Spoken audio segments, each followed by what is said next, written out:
coloca aqui na formulinha, saiu com 76%. Isso eu vou fazer então para cada um dos tópicos, né? Para meio ambiente, para gestão da operação, gestão da manutenção. Então vejam que no meio ambiente ele ficou com conceito 2, né? Imaginemos aqui que nos outros itens essa central teve esses seguintes conceitos, né? Conceito 2 aqui, conceito 2 aqui. Na operação e manutenção ficou bem estruturado e nos indicadores também ficou bem estruturado com conceito 80%. Né? Então, fazendo a ponderação aqui de cada um dos tópicos, essa central teria uma nota, então, final de 73%. Tá certo? Então, dentro dessa conceituação aqui, ela tem conceito B, é uma boa central. Então, vejam, senhores, que a gente está priorizando realmente a questão dos indicadores. Né? No exemplo que a gente cita, a maior parte dos itens está com o conceito 2, medianamente estruturado. Mas basta que os indicadores estejam bem estruturados e a gestão da operação, que ele caiu no conceito de boa central. Então, o que a gente está imaginando em termos de cronograma? Né? O contrato terminou no meio desse ano, a gente fez uma rodada interna para revisar os formulários. Agora a gente teve a oportunidade de colocar em consulta pública. A consulta pública vai até o dia 26 de dezembro, né? É o período para as contribuições. Depois disso, a gente finaliza os formulários, né? A versão final dos formulários, e ao longo do ano que vem a gente imagina que a gente consegue fazer uma aplicação piloto, selecionando algumas empresas ou algumas usinas para fazer essa aplicação dessa metodologia, né? E aí obedecendo todo aquele fluxo que a gente imagina, né? Fazer uma análise inicial, depois a gente solicita informações complementares, faz uma análise secundária e finaliza lá no final do ano com a fiscalização de campo. Né? Então, nossa intenção é que a partir do ano de 2016 a gente tenha isso estruturado e aplicado de forma definitiva. Então, muito obrigado. E a gente agora vai aguardar as contribuições, né? E espero que essa nova metodologia, a gente tem esperança de que traga muita qualidade ao nosso processo de fiscalização. Muito obrigado. Obrigado, Rafael. Feita a apresentação inicial, passamos a ouvir e registrar as sugestões e proposta dos expositores inscritos. Quem desejar fazer uso da palavra pode procurar o nosso pessoal de apoio no auditório. Assim, de imediato, passa a palavra para o primeiro expositor, o senhor Stefano Júnior, da CEMIG.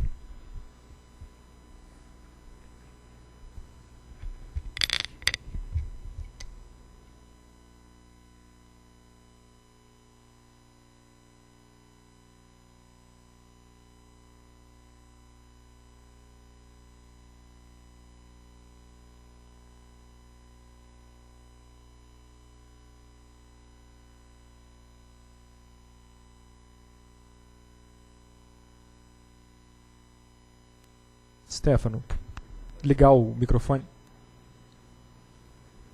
Ligou? Alô? Ok? Sim. Boa tarde a todos aí, boa tarde ao pessoal da mesa. Inicialmente eu gostaria de parabenizar aí a iniciativa da Superintendência de Fiscalização da Geração, pelo Cantarino e a equipe dele, por estar aí, vamos dizer assim, iniciando um novo processo aí de fiscalização da geração. Tá? Eu acho que é uma brilhante iniciativa de vocês aí com esse processo. E também gostaria de agradecer à ANEEL a oportunidade de estar aqui hoje, podendo contribuir também com esse processo. A gente sabe que tem essa consulta e, posteriormente, a gente vai fazer novas contribuições por escrito aí. Para baixo. A minha apresentação também aqui é muito breve, porque, primeiro, que a gente ainda não teve tempo suficiente, vamos dizer assim, para digerir todo o material que foi colocado, principalmente dos FAGs. Mas alguns pontos que a gente gostaria de colocar aqui, que já está assim, nos preocupando um pouco. O primeiro deles é com relação aí à questão do peso dos valores de ponderação, que foi colocado, né, até o Rafael mostrou aqui naquele quadro. Apesar de concordarmos que os indicadores de desempenho têm o maior peso, entendemos que ele poderia ser reduzido e que seja dado maior peso ao item de segurança da central no tocante à segurança de empregados e de terceiros. Não sei se ficou, a frase ficou clara aqui, não é que a segurança da central tenha maior peso que todos, mas que seja dado um pouco mais de peso a esses itens. Que, afinal de contas, a importância da segurança, né, de pessoas dentro de uma instalação, para nós, é vital. Apesar de vocês terem colocado, e muito bem colocado lá no questionário, a obrigação de seguir várias normas, né, de segurança dentro deles, mas eu acho que deveria ser dado um peso maior a esse item. Tá? E agora, para trás. Por fim, a gente vai ater mais aqui agora com relação aos indicadores. A gente acha que está assim, com um excessivo número de indicadores. Na realidade, vocês colocaram 16 indicadores, né, e desses, todos eles, a soma desses com peso de 50 de criticidade. E como eu vou passar aqui para frente, a dúvida de alguns indicadores, se realmente eles são eficazes ou não ao processo de avaliação aqui pela ANEEL antes de se tomar uma decisão de ir para a instalação. O primeiro deles é com relação ao FID, que vocês colocam, além do FID, outro indicador que é o DISP de 5 anos. Nos parece que são indicadores iguais. Que o usual do setor elétrico trabalhar com FID, eu não sei se valeria a pena acompanhar esses dois indicadores. Não sabemos ainda o real objetivo, tá? Ficamos com dúvida aí por que esses dois indicadores. Outra preocupação nossa são com os valores de referência de alguns indicadores. Um exemplo aí é a taxa de desligamento forçado, né, que chegou ao valor de 0,9. A gente está achando que, às vezes, chega a uns valores muito grandes ou que não reflete a condição real da usina de uma forma utópica. E outra coisa, usualmente o setor trabalha com taxa de falha, né, como é uma referência do ONS que trabalha no máximo de 3. Acima disso, a ONS, você já acende uma luz vermelha lá para o ONS que a usina não está bem, né, em termos de performance. Então, fica uma sugestão também aí. Eu não sei se é a intenção realmente de trabalhar. Nós não estamos falando para criar taxa de falha também não, é só para avaliar aí se poderia usar o que o setor usa normalmente, que é a taxa de falha. Outro indicador com relação aos índices de treinamento. O que nos chamou a atenção, que foi colocado por vocês aqui, que não devem ser considerados os treinamentos para atendimento aos aspectos legais, como o CIPA, as NRs, os procedimentos de redes, simulações de segurança, etc. A gente acha que deveria ser considerado esses treinamentos, não aqueles treinamentos que é de gestão da empresa. Cada empresa tem sua gestão de pessoas, ela pode dar outros treinamentos gerenciais às pessoas, às vezes não técnicos, mas é claro que dão técnicos também, que eu não sei se valeria a pena entrar nisso. Eu acho que o que se deve exigir de um agente são aqueles treinamentos por lei que são colocados o que eles têm de fazer. Ou para atender as normas do ONS, quer seja se tiver algum da CCE, e as normas legais, quer seja normas de trabalho, meio ambiente, ou que seja. Eu acho que esses tipos de treinamento realmente é que deveriam ser cobrados, e não dessa que foram colocados por vocês, ao contrário, né?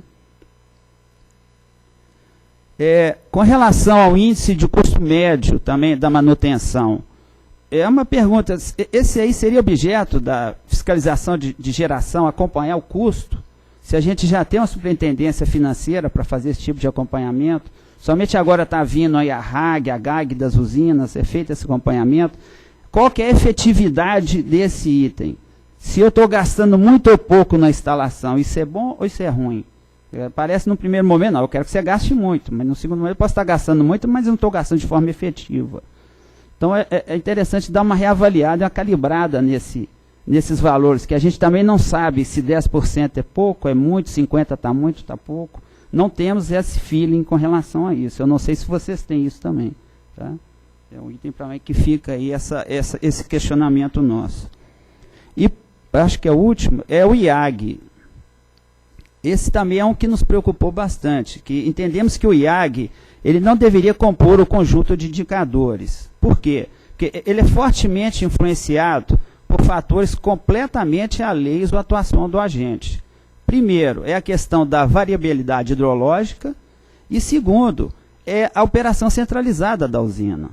Eu só posso passar com a usina, às vezes, 1 dia parado, 2 dias parado, não por decisão do agente, mas sim do ONS.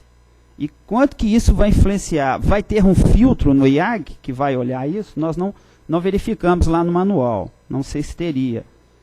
Ok? Então, esse é um ponto de atenção também. Que a gente está colocando isso porque, como tem 50% de peso, acho que qualquer variabilidade, né, nisso aí pode até dar um sinal contrário para vocês. Vai lá na usina que a usina não está legal. E às vezes ela está parada lá porque não é culpa dela. Né? E, por fim, eu acho que é o último indicador, um dos últimos. São esses dois aí, o consumo interno da central e o número de pontos supervisionados da central por unidade geradora. No nosso entendimento, esses indicadores estão mais relacionados à concepção de projeto da usina do que a própria natureza da fiscalização. Parece que são indicadores voltados, não são voltados ao desempenho da instalação, eles são voltados à concepção de projeto. Então, às vezes você tem uma usina, como a maioria das grandes usinas do setor hoje estão, né, as usinas já avançadas em tempo, 50, 60 anos, a gente está pegando aí tecnologia da década de 40, às vezes são usinas que realmente têm um consumo interno grande por dentro da usina. Isso é muito difícil, às vezes você tem que fazer um mega projeto na usina para poder reduzir um pouco esse consumo, e ela pode ser penalizada por isso. Também com relação aos pontos supervisionados. Entendemos que todas as usinas têm de ter ponto, mas usinas antigas, elas às vezes têm limitação nessa supervisão de ponto. Então, vamos dar uma repensada nesses dois índices também, que, ao nosso entender, não são índices focados diretamente à questão da performance da usina, mas sim na questão de projeto. Deixa eu ver se tem. São esses no momento.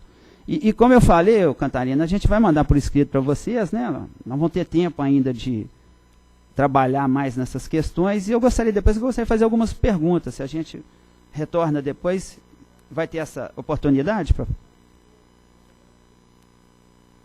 Te agradecer, Stefano. Na verdade, eu não tenho nenhum registro mais de intervenção, não. Não tenho nenhum. Os colegas que estão de fora da agência têm alguma contribuição? Pessoal de Furnas? Alguma? Não? Tem, Letícia? Bom, Stefano, a gente continua conversando daqui a pouco, pode ser? Que a gente conversa com mais tranquilidade até? Bom, obrigado, Stefano. Foi curta a nossa consulta, né? Na verdade, estamos começando. Talvez até o ideal tivéssemos colocado um pouco mais para frente, mas a gente vai aprendendo, talvez fazemos outra oportunidade. Então, caminhar aqui para encerrar formalmente, né, as apresentações, os documentos tais que vocês mandarem e chegarão ao longo da consulta, nós vamos tratar e vamos analisar. E agradecer a presença de todos que estão aqui, que possam contribuir com o processo de decisão na agência, para aprimorar os nossos procedimentos de fiscalização. Declaro encerrada aí a reunião da consulta pública. Tenhamos uma boa tarde.